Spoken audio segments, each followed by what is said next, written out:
Sir జరిగిన సంఘటన చూసుకుంటే ప్రవీణ్ గారిది డెఫినెట్లీ ఆ ముఖం పైన గాయాలు కావచ్చు, ఆ బండి పడిన విధానం కావచ్చు, దాన్ని మర్డర్ అని చెప్పేసి కొంతమంది అంటున్నారు. మరి పోలీస్ వాళ్ళేమో దాన్ని యాక్సిడెంట్ పరంగా దర్యాప్తు చేసే విధానాలు అయితే కనిపిస్తున్నాయి అని చెప్పేసి చెప్తున్నారు. అసలు ఏంటి సార్ దీనిపైన విశ్లేషణ?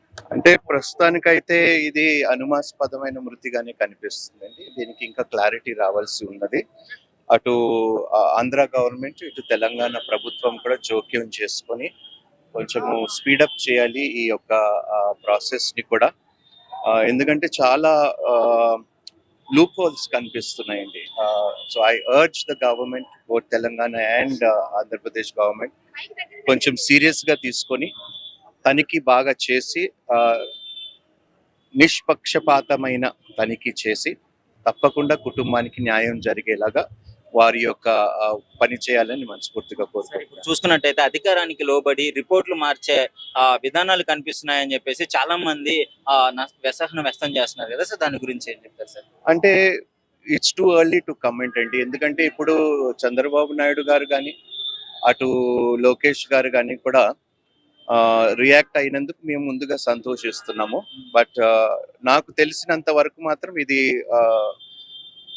ప్రతి ఒక్కరికి అనుకూలంగానే జరుగుతుందని నేను నమ్ముతున్నానండి. సరే, ఇప్పుడు మర్డర్ చనిపోగానే చాలా మంది కొంతమంది నెక్స్ట్ వేసేది ఇంకో పాస్టర్ గారిని, ఇంకో పాస్టర్ చనిపోతాడు, అదే విధంగా ఎవరు చంపారు అని చెప్పేసి కొంతమంది సామాజిక వర్గాన్ని వాళ్ళు స్టేటస్లు పెట్టడం జరిగింది. సో దీన్ని ఏ విధంగా చూస్తారు? మత కలహాలకు దారి తీసే విధంగా వాళ్ళు రెచ్చగొడుతున్నారని చెప్పుకోవచ్చా? ఫస్ట్ ఆఫ్ ఆల్, మానవత్వం ఇంతగా దిగజారిపోయినందుకు దుఃఖం వేస్తుంది. అంటే మనిషిని మనిషిగా చూడటం మానేసి మత విద్వేషాలతో రెచ్చగొట్టి ఇలాంటి పరిణామాలు తీసుకురావటం మంచిది కాదు. ఏదైనా ఉంటే కూర్చోండి, డిబేట్ చేసుకోండి, ఒక సివిక్ సెన్స్ తో మాట్లాడుకుంటే అన్ని కూడా సాల్వ్ చేసుకునే అవకాశం ఉంటుంది. కాబట్టి ఇలాంటి పోస్ట్ పెట్టే వారికి పట్ల ప్రభుత్వం చాలా సీరియస్ రియాక్షన్ తీసుకోవాలండి. This is my sincere advice. ఇలాంటి వాళ్ళు ఎవరైతే రెచ్చగొడుతున్నారో, ఇలాంటి కామెంట్స్ పెడుతున్నారో, ఇప్పుడున్న ఈ యొక్క సెన్సిటివ్ సిచ్యువేషన్ మీద ఎవరైతే కామెంట్స్ చేస్తున్నారో ఖచ్చితంగా వారిని ప్రభుత్వం అరెస్ట్ చేయాలి. కఠినమైన ఒక శిక్ష విధిస్తే మిగతా వాళ్ళు కూడా వెనకడుగు వేసే అవకాశం ఉంటుంది. రిలీజియస్ మ్యాటర్ అంటే చాలా సెన్సిటివ్ ఇష్యూ. దాన్ని రీసెంట్ గా యూట్యూబ్లలో ఒకమైన సామాజిక వర్గాన్ని పిలిపించి ప్రైజ్ లార్డ్ చెప్పు, జై శ్రీరామను అని చెప్పేసి ఇలాంటివన్నీ డైరెక్ట్ గా డిజిటల్ మీడియాలోనే ఇట్లా ప్రవోక్ చేస్తుంటే దాన్ని మీరు ఏ విధంగా చూస్తారు? మిమ్మల్ని అడుగుతానండి, మీరు ఎందుకు చేస్తున్నారు ఈ విధంగా? మీరే కదండి మీడియా. ఇప్పుడు మీడియా కూడా చాలా రెస్పెక్టబుల్ హౌస్ అండి. దాని గౌరవం కూడా మనం నిలబెట్టుకోవాలి.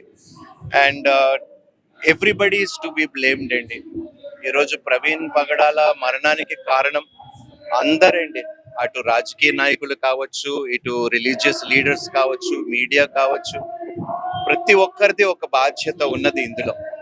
అది సవరించుకొని ఐ థింక్ మన పద్ధతులు మార్చుకుంటే అది సమాజానికి కూడా క్షేమంగా ఉంటుందని నేను నమ్ముతున్నాను. అయితే మాస్టర్ గారు 1 month ముందే స్టేటస్ పెట్టడం జరిగిందంట, నా మీద థ్రెట్ ఉంది, నాకు లైఫ్ థ్రెట్నెన్స్ ఉంది, నన్ను చంపేస్తారేమో భయంగా ఉంది అని చెప్పేసి ఆయన బాధ కూడా పడ్డారంట.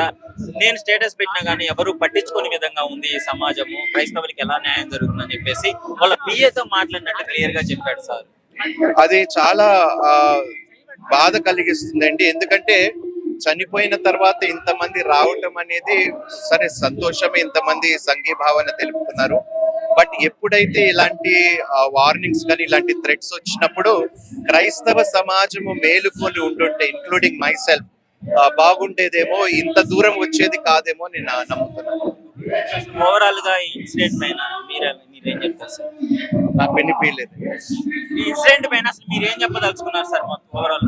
ఫస్ట్ ఆఫ్ ఆల్, ఒక గొప్ప దైవజనుడిని మేము కోల్పోయాము. ఈజ్ లైక్ ఒక ఆణిముత్యం అండి మా క్రైస్తవ సమాజానికి. చాలా తక్కువ మంది ఈ విధంగా ధైర్యంగా నిలబడి ముక్కుసూటిగా మాట్లాడి ఉన్నది ఉన్నట్టుగా ప్రజలకి తెలియపరిచే ఒక గొప్ప వ్యక్తిని ప్రశ్నించే గలముని మేము పోగొట్టుకున్నందుకు చాలా దుఃఖపడతాం. Thank you.